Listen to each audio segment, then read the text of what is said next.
E estamos aqui mais uma semana de bênçãos. Então, curtam, comentem, amém e compartilhem essa gravação, compartilhe essas bênçãos. E eu acho que o nosso querido pastor Samuel Ramos dispensa apresentação. Eu geralmente apresento os palestrantes, mas o pastor Samuel é o nosso querido da igreja e tem, né, uma bacharelado, mestrado, doutorado, todo na área, né, pastoral e um grande conhecedor, né, de profecias. Eu confesso que tudo que eu sei de profecias vem do pastor Samuel. E hoje estamos aqui com um assunto bastante polêmico, não é, pastor? E, Bastante polêmico. e principalmente dentro da nossa igreja. E tem pessoas que estão participando hoje porque elas têm dúvidas sobre isso, ou têm lutas com isso, acham que Deus conhece o coração e não se importa com, né, com esse exterior. Então vamos ver o que temos a aprender hoje sobre esse assunto. Muito boa noite, pastor. Seja bem-vindo. Eu quero agradecer pelo privilégio de estar aqui com vocês mais uma vez para falar de um assunto polêmico. Vamos orar. Pai querido que estás nos céus, humildemente estamos aqui como teus filhos. Nós estamos aqui a convite para falar de um assunto polêmico, mas que, embora muitos pensem que a Bíblia não fala nada sobre isso, vamos descobrir que o Senhor tem sim orientações em tua palavra, a Santa Bíblia, sobre como agirmos em relação aos adornos e às joias. Que o Senhor derrame o Espírito Santo sobre mim, sobre os meus irmãos e irmãs, que ao estudarmos a tua palavra, o Espírito Santo fale alto ao nosso coração.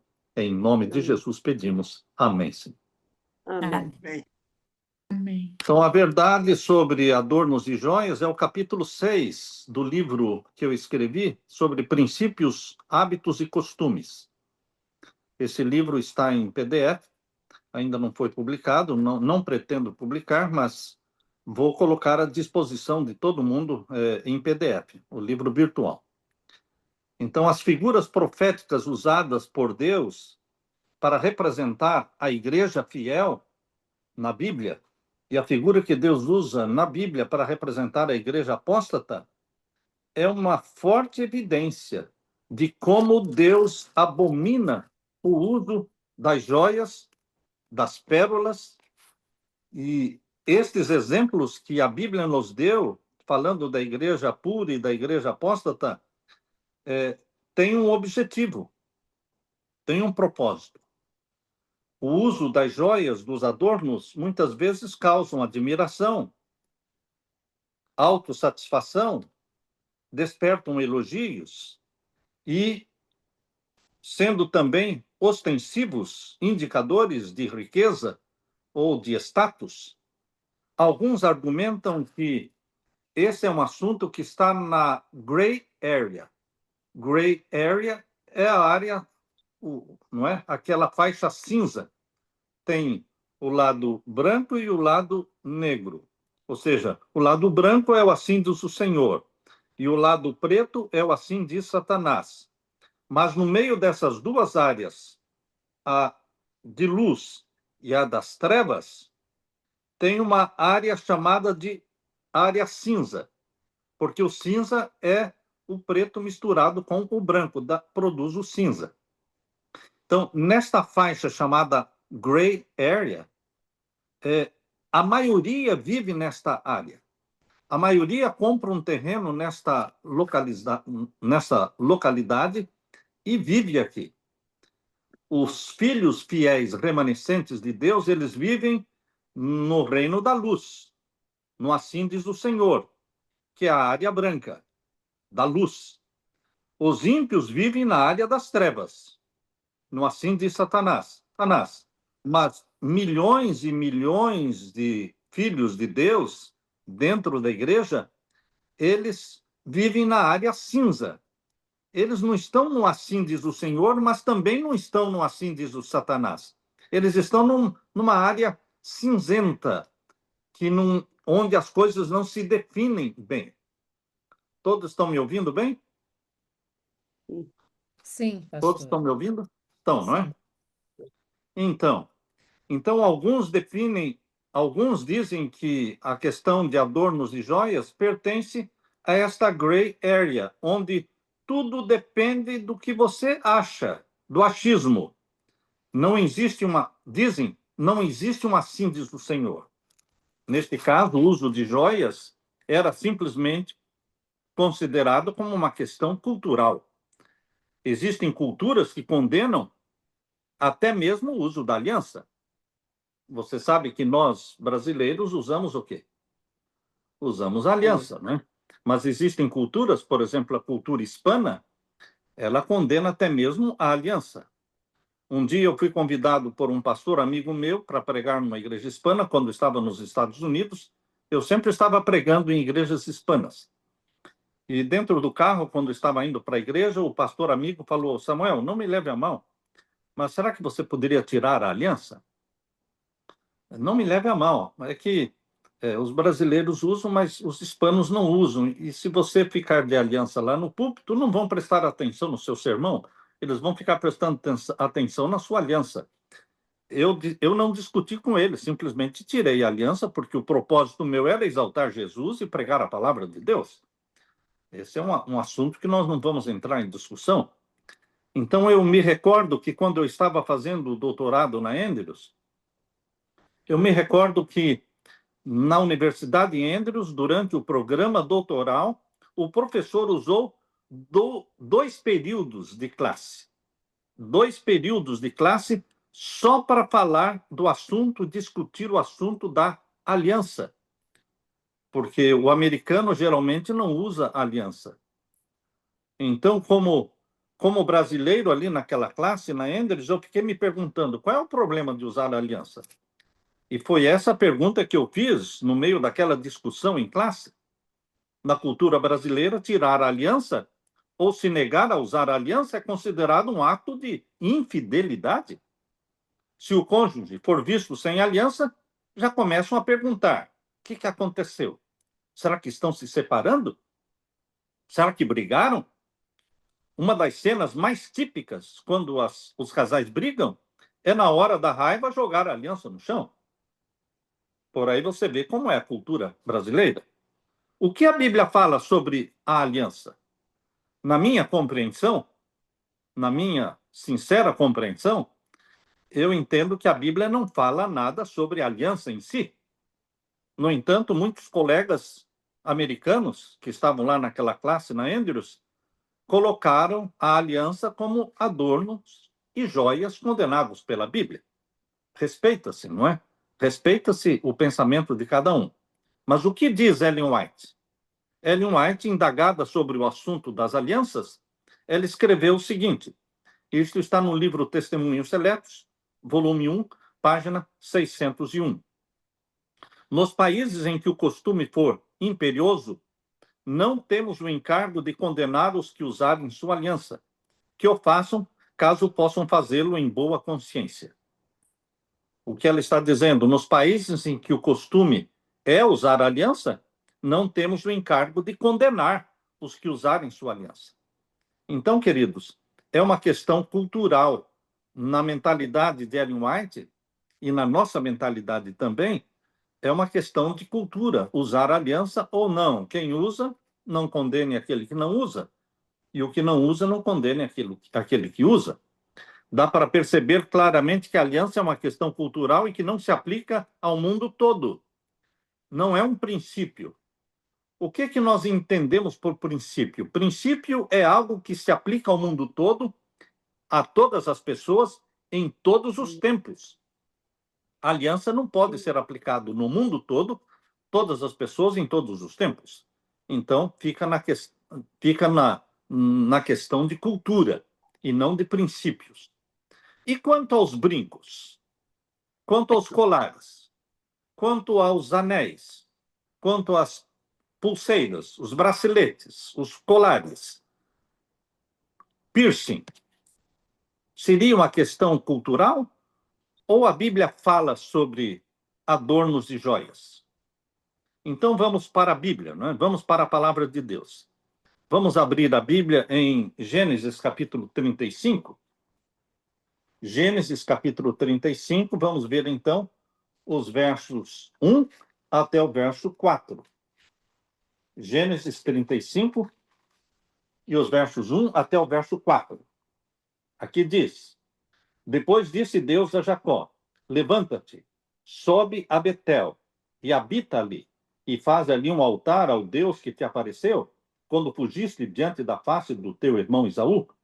Então disse Jacó à sua família e a todos os que com ele estavam: Tirem os deuses estranhos que há no meio de vocês. Purifiquem-se, mudem os seus vestidos. Levantemo-nos e subamos a Betel. E ali farei um altar ao Deus que me respondeu no dia da minha angústia e que foi comigo no caminho que tenho andado.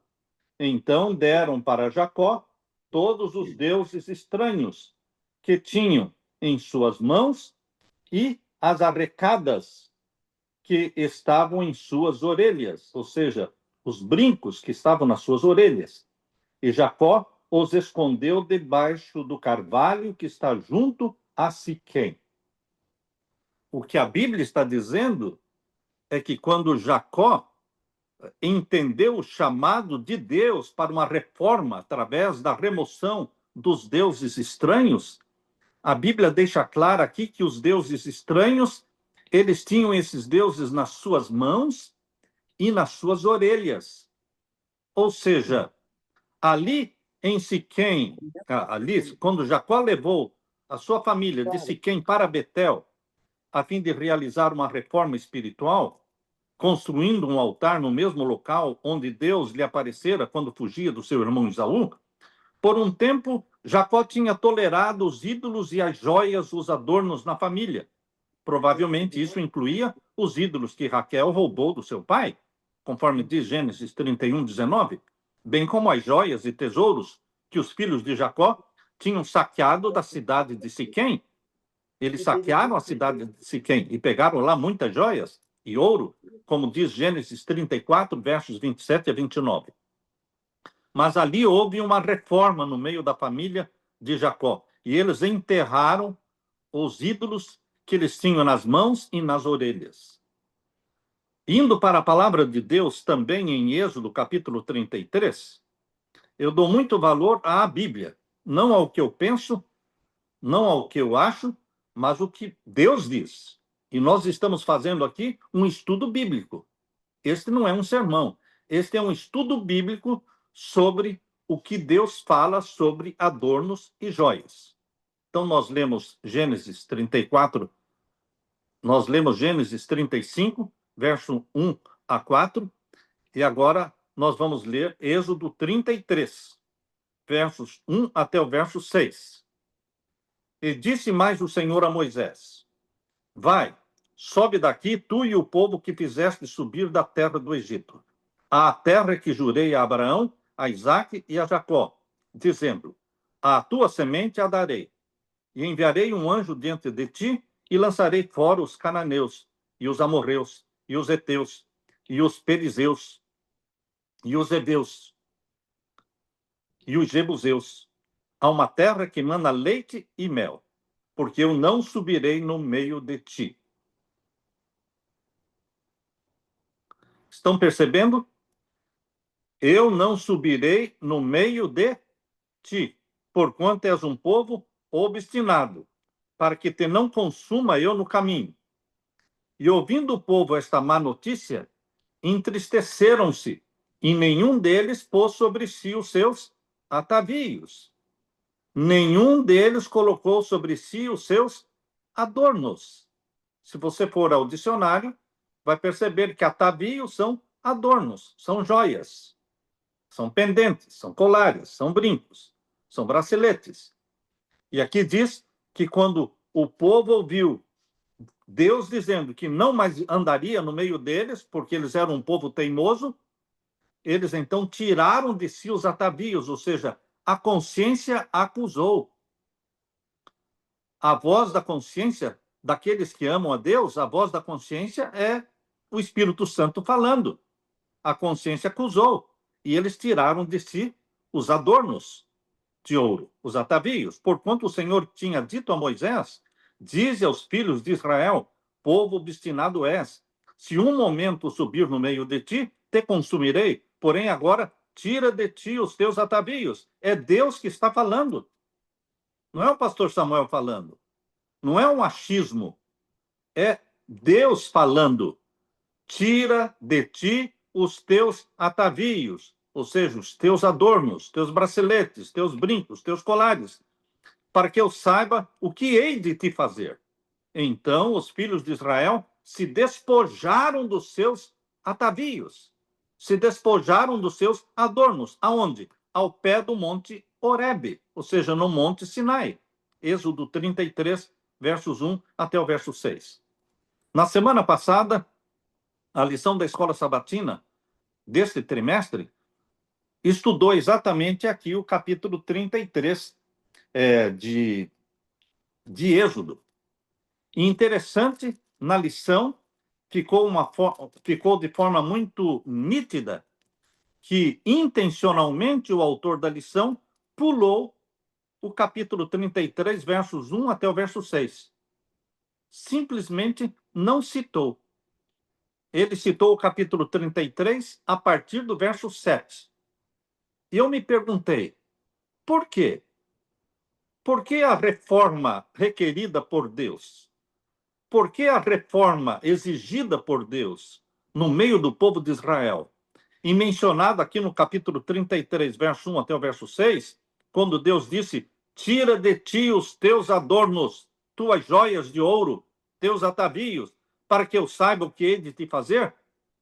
Por que foi removido isto da lição? Graças a Deus não foi removido da Bíblia.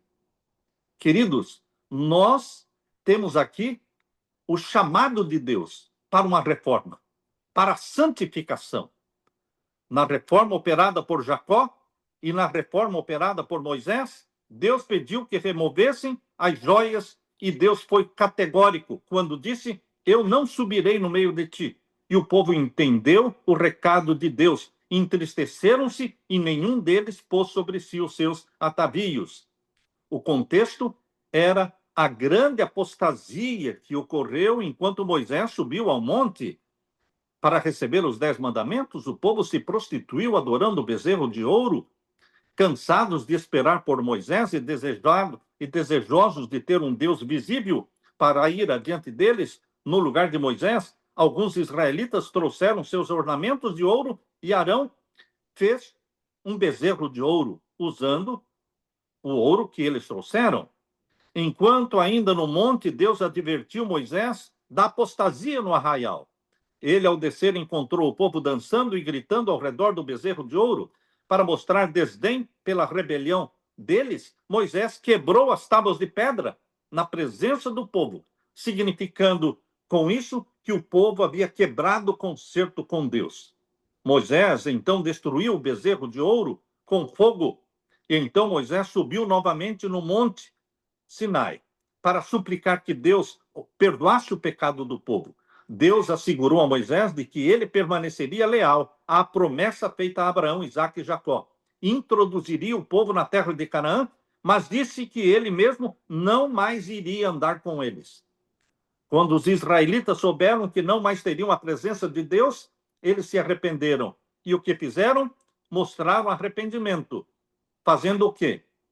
Êxodo 33, 4, ouvindo o povo esta má notícia, entristeceram-se, e nenhum deles pôs sobre si os seus atavios, seus adornos. Em resposta ao arrependimento de Israel, Deus reconsiderou sua decisão, mas exigiu que os israelitas dessem prova do arrependimento, removendo permanentemente seus ornamentos. Por isso, Êxodo 33, verso 5 diz, porquanto o Senhor tinha dito a Moisés, dize aos filhos de Israel, povo obstinado és, se um momento subir no meio de ti, te consumirei. Porém, agora tira de ti os atavios, para que eu saiba o que hei de fazer. E a resposta do povo foi no verso 6. Então o povo, os filhos de Israel, se despojaram dos seus atavios ao pé do monte Horebe. Literalmente, do monte Horebe em diante, o povo de Deus rompeu com as joias. A história sugere que os penitentes israelitas reconheceram que os seus ornamentos e atavios eram um sério obstáculo na reconciliação com Deus. No Monte Horebe, eles descontinuaram o uso das joias. Esta experiência é similar à de Jacó e sua família em Siquém, antes de chegarem a Betel. No passado, meus queridos, no passado os ídolos eram comumente usados como ornamentos da mesma forma como hoje os ídolos são usados da mesma forma como hoje. As joias ainda são usadas muitas vezes como ídolos. Por exemplo, nos países católicos, santinhos de ouro são usados como joia. Cruz de ouro, coração de Jesus ou coração de Maria, mãozinha de ouro, meia-lua, sol, estrela. As joias sempre têm algum simbolismo, assim como também as tatuagens. Alguns comentaristas entendem que os brincos eram em si mesmos amuletos. Alguns comentaristas entendem que os brincos eram em si amuletos, isto é, pequenos ídolos usados como ornamentos. Com frequência, o povo vestia aquilo que adorava. Repito, com frequência, o povo vestia aquilo que adorava. Na enciclopédia sobre o conhecimento religioso, está escrito assim: uma joia era ao mesmo tempo um amuleto. De acordo com a antiga mentalidade oriental, metais e pedras preciosas pertenciam a certos deuses do mundo mineral e possuíam, portanto, um misterioso poder mágico. Além disso, qualquer bijuteria que chama a atenção para si mesmo impede que a atenção se focalize na pessoa que a está usando e assim serve como proteção contra maus olhares. Por causa disso, cada pessoa no Oriente usa uma abundância de joias. Sinais desta superstição são encontrados no Antigo Testamento. É evidente de que os ornamentos nos camelos dos midianitas eram amuletos, mencionado em Juízes capítulo 8, verso 21. Ali diz que os ismaelitas tinham um costume de usarem joias, amuletos, nos seus camelos. Isto eu retirei da Enciclopédia do Conhecimento Religioso, publicado em 1970, no volume 4, página 5. Em muitos cultos da Nova Era, e também em muitos cultos satânicos, os adeptos usam objetos que eles adoram. Usam amuletos, talismãs e várias outras espécies de ornamentos. Geralmente, a função destes artigos é desviar maus espíritos e feitiços. Isto na Nova Era e também no satanismo. A passagem que nós queremos ler com vocês agora, ela está em Isaías, capítulo 3. Todos os que puderem abrir, podem abrir em Isaías, capítulo 3, e vamos ver, então, o verso 16 a 26. Isaías, capítulo 3, e os versos 16 a 26.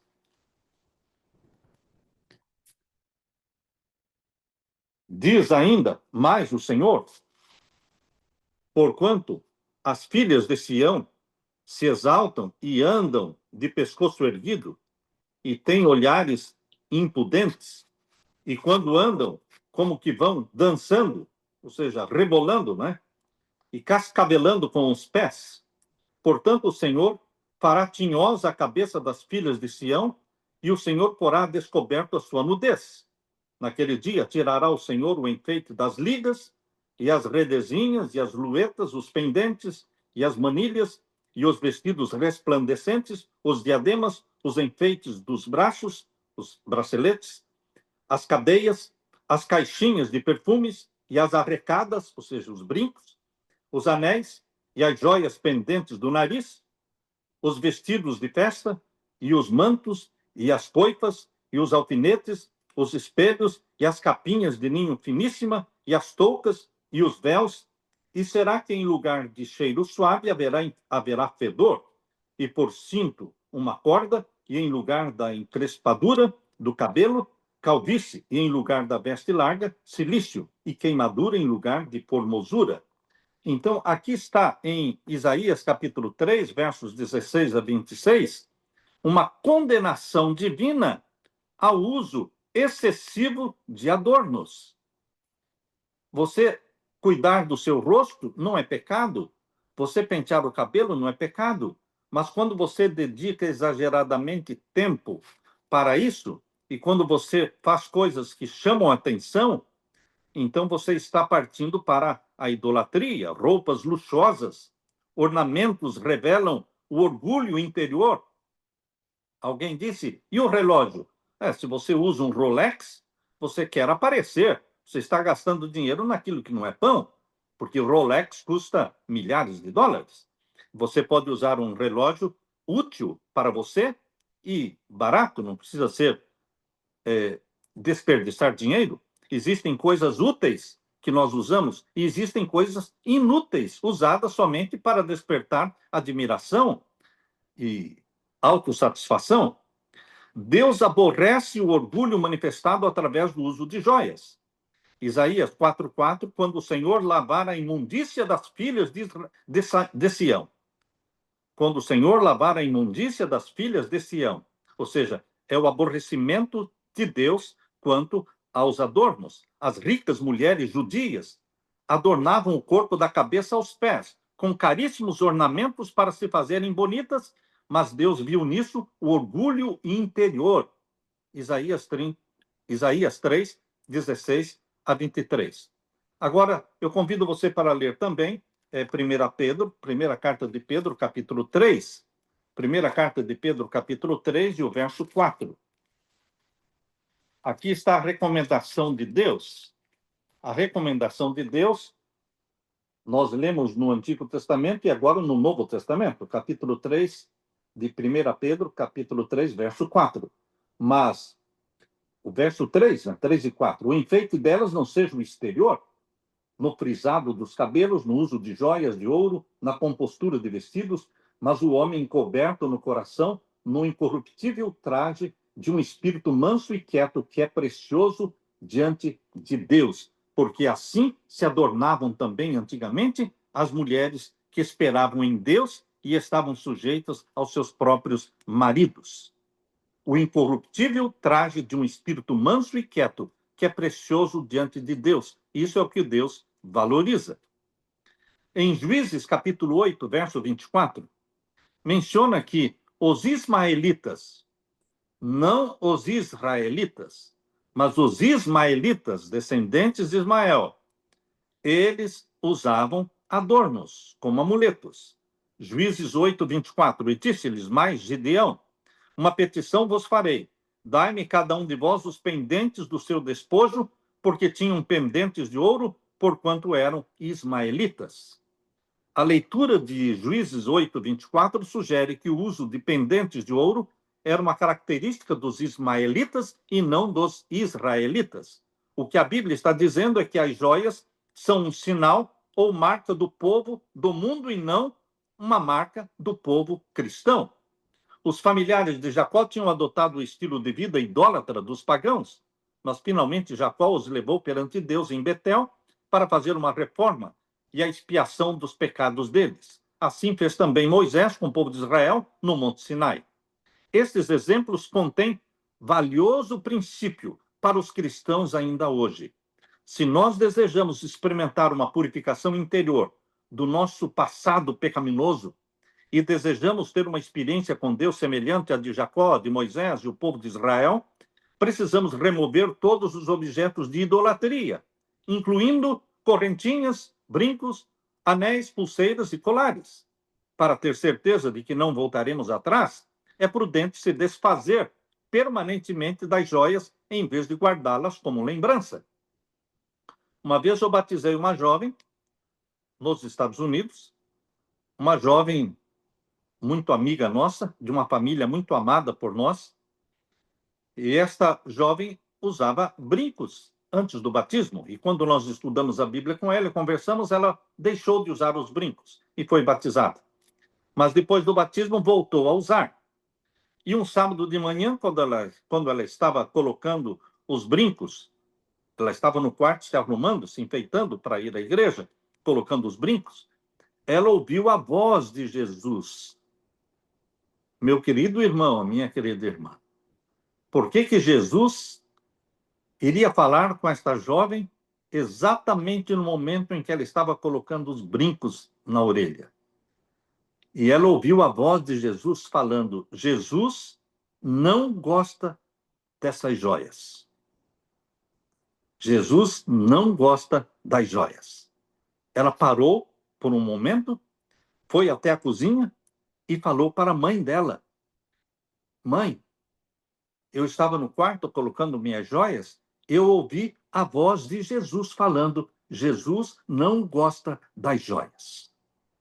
Ela ficou pasmada na frente do espelho, pois a voz era real. Queridos, outra experiência é a experiência da minha filha, Evelyn. Ela estava estudando na Universidade Andrews. Quando nós saímos da Andrews e fomos para Richmond, Virgínia, ela ficou na Andrews estudando. Depois de alguns meses, a nossa filha Evelyn veio nos visitar em Richmond, Virgínia. Minha esposa notou que ela tinha furado uma das orelhas e ali tinha um brinquinho. Eu não notei. Primeiro que eu não sou de detalhes, eu não percebo detalhes. Outra coisa porque estava coberto pelo cabelo dela. E a Leila disse: Samuel, a Evelyn furou uma orelha e colocou um brinquinho. Por favor, por enquanto, não fale nada. Vamos só orar por enquanto. Continuamos orando. E na próxima vez que ela veio nos visitar, ela estava com um brinco nas duas orelhas. Eu disse para a Leila: a oração está funcionando. Ela está aumentando o uso das joias, em vez de diminuir. Mas nós continuamos orando e jejuando. Não só orando, mas também jejuando. E um dia pela manhã, ela desceu do quarto sem nenhuma joia. E eu perguntei: o que aconteceu, filha?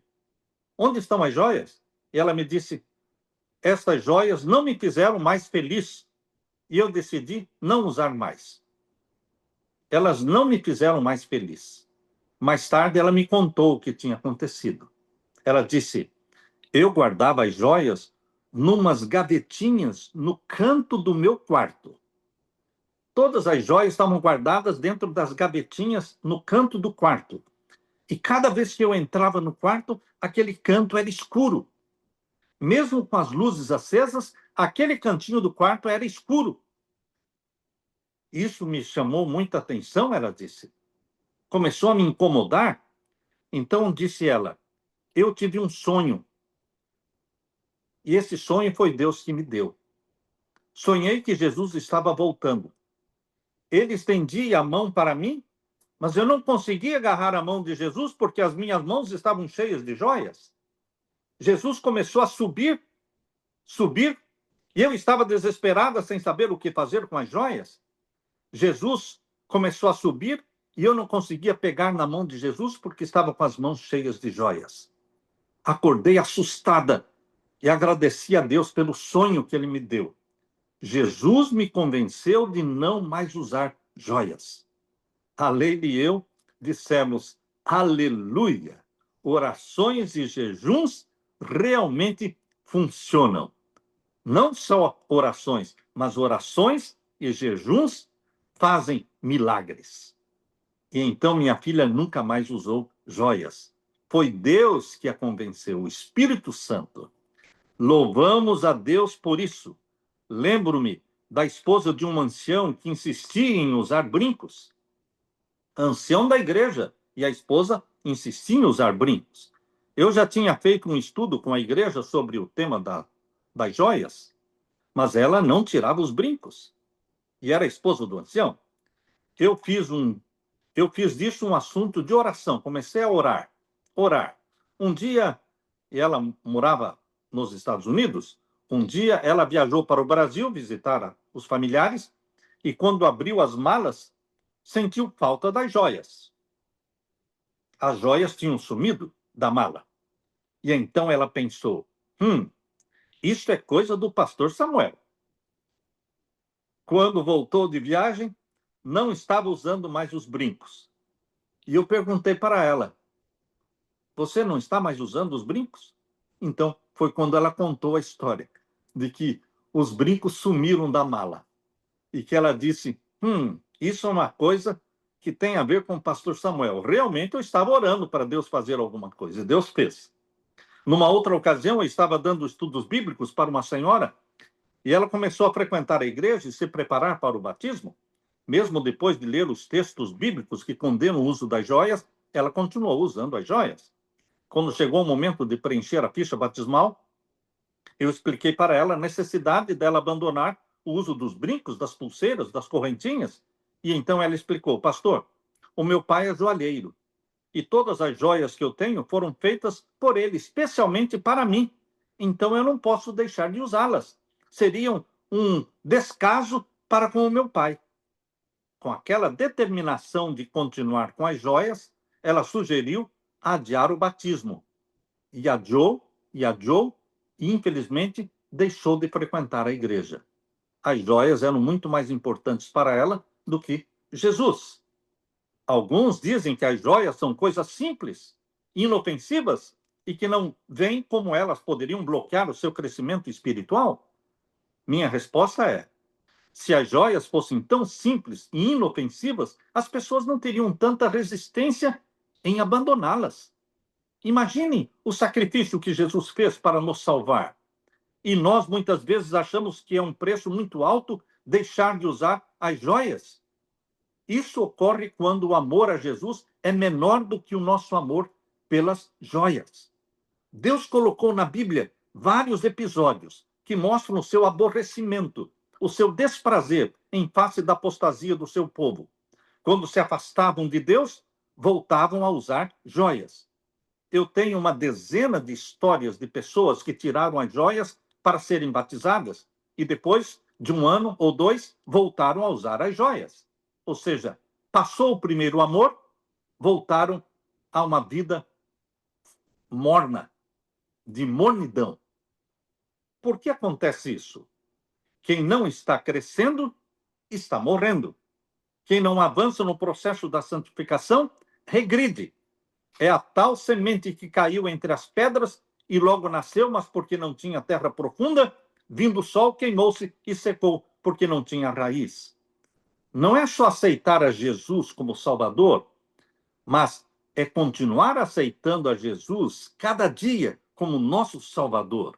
A festa do casamento é linda, mas o difícil mesmo é permanecer casado. Casar é fácil. Aceitar a Jesus é fácil, mas permanecer em Cristo custa, porque tem que ter comunhão diária. E tendo comunhão diária, tendo o batismo diário do Espírito Santo, nós não vamos voltar para as joias. Pode ser que alguém esteja desejando mais evidências bíblicas, mais versos da Bíblia. É bom lembrar aquele provérbio que diz que para o sábio uma palavra basta. Devemos lembrar que nem Jesus, com todos os seus milagres, conseguiu convencer os principais dos sacerdotes e líderes da nação. Mesmo a ressurreição de Lázaro, morto de 4 dias, foi suficiente para convencê-los de que Jesus era o Messias. Por quê? Se não houver uma sincera busca pela verdade, nada e ninguém poderá nos convencer de nada. Quão relevante, quão importante é a experiência de Israel para nós hoje?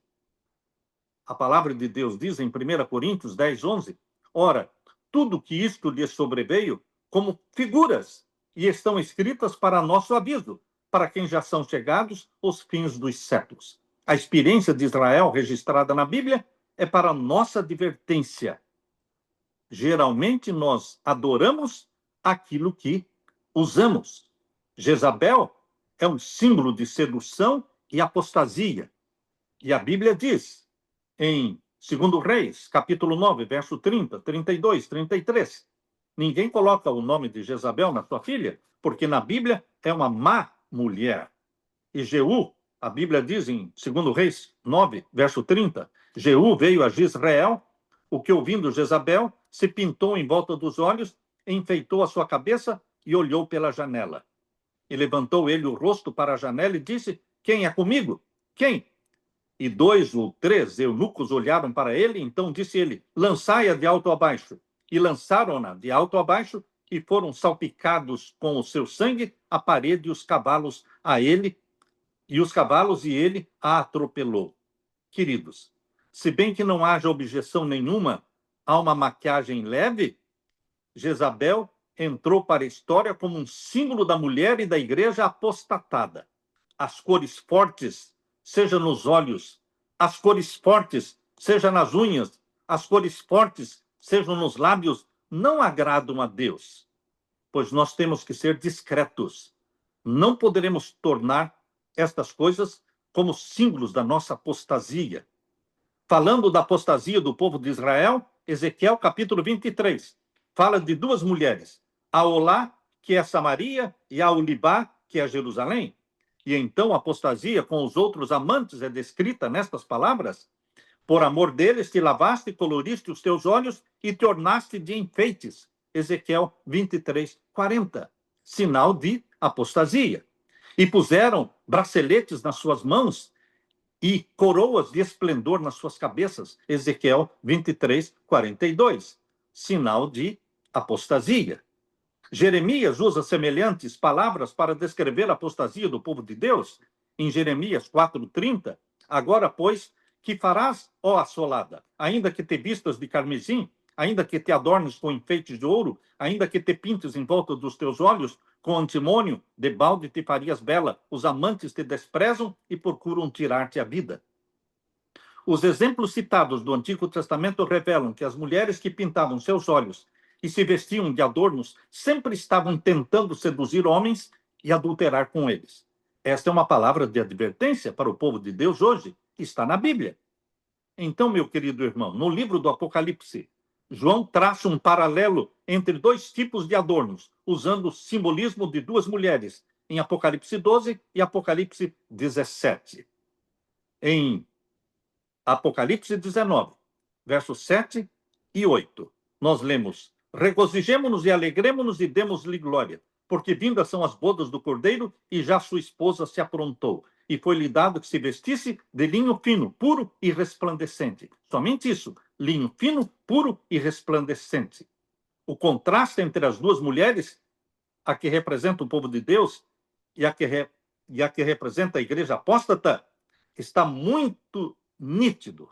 O contraste é muito nítido, porque em Apocalipse 17, verso 4 a 6, diz: e a mulher estava vestida de púrpura, a prostituta, de escarlata, e adornada com ouro, e pedras preciosas, e pérolas, e tinha na sua mão um cálice de ouro, cheio das abominações e da imundícia da sua prostituição. E na sua testa estava escrito o nome Mistério, a grande Babilônia, a mãe das prostituições e abominações da terra. Queridos, quem é que nos representa? A mulher pura, vestida de linho fino, puro e resplandecente? Ou a mulher de Apocalipse 17, toda enfeitada de joias, pérolas e ouro?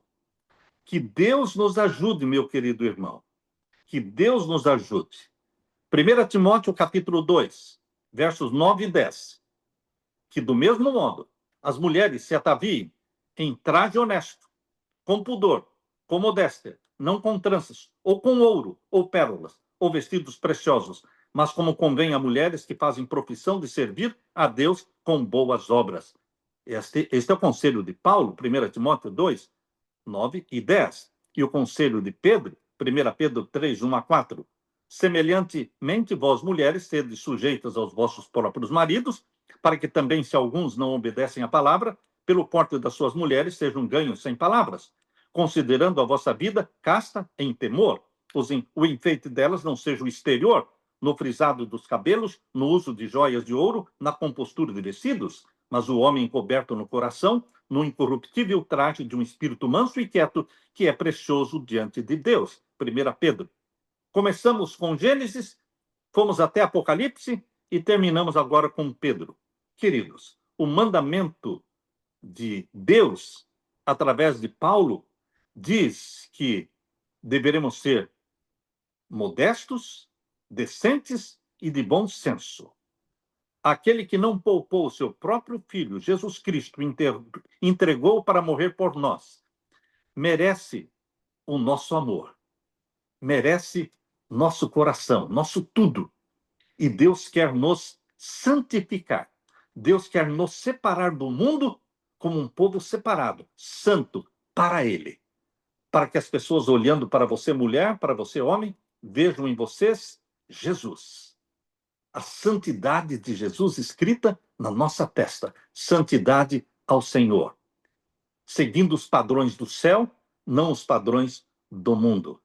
Que Deus abençoe a cada irmão, a cada irmã. Deixe-me orar com vocês. Pai querido que estás nos céus, obrigado pela orientação da tua palavra. Este é um assunto polêmico, mas ele é bíblico.